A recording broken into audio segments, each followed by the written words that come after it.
after the mayor told folks to stop driving, burning wood, and more because of, you guessed it, pollution. The man himself, Nigel Farage, joins us right now. Nigel, good to see you. So tell us what's going on in London. How crazy is it getting? They're trying to stop you from driving, burning wood? So here's the background. The background, of course, is all about climate change and pollution added onto that. Over the course of the last few years, Mayor Sadiq Khan of London has made most of central London 20-mile-per-hour speed limits. I'm not joking. It's 20 mph, even on dual roads in most of London. Speed cameras are being installed every single day of the week, and even at 2 o'clock in the morning. If you're doing 23 miles per hour, you will get flashed, you will get penalty points and a fine. Then they introduce low traffic neighborhoods, which means they literally block off some roads and make them pedestrian. All of which means the traffic gets worse, congestion gets worse, and hey, guess what? Pollution goes up. But that doesn't stop them. Then they've got the concept here of what's called a 15-minute city. That if you drive more than 15 minutes from your home, you'll have to start paying tolls and charges to do so. So all of this has been going on as, by the way, they build cycle lanes. They turn dual roads into one-lane roads with a cycle lane on the side, which for 20 hours a day is used by virtually nobody. And then this Tuesday, Mayor Khan says the air quality in London today is going to be poor. And that's because summer has finally arrived on our little island. All right? So he says, please don't use your car unless it's absolutely necessary. Do not let your car idle. Do not burn wood, and so on and so forth.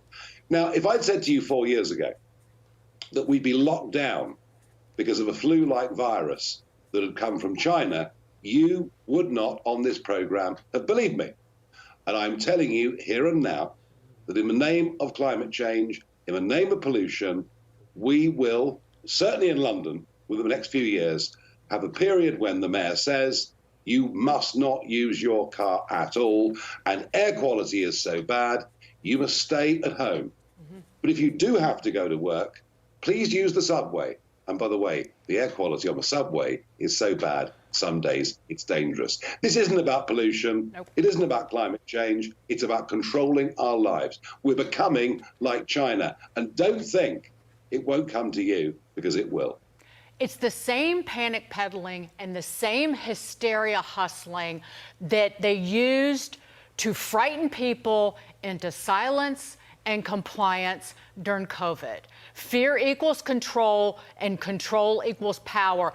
And nobody should buy it, Nigel. No one. Because it's about China.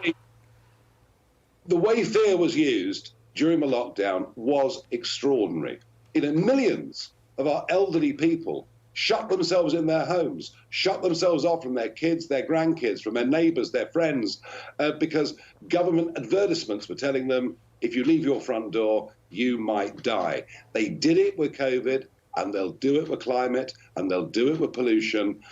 And the worrying thing about this is how few so-called conservative politicians and commentators are prepared to stand up to it. Yep. That's the thing that really worries me the most. Nigel Farage, thanks for bringing the story to us, and fight on, forge on, lead the revolution. Thanks for joining us. I will. You know, it's fascinating. You have people that are born free that are so willing to give up their freedoms, to accept mandates that are crazy, drive 20 miles an hour. Maybe they want you to ride a little scooter bike. More people have to stand up to this, and he's right. Parties have to push back on these crazy environmentalists. It's because those conservatives who won't stand up are part of the elite. That's why, because the rules don't apply to them. It's all, it's a big club. It is.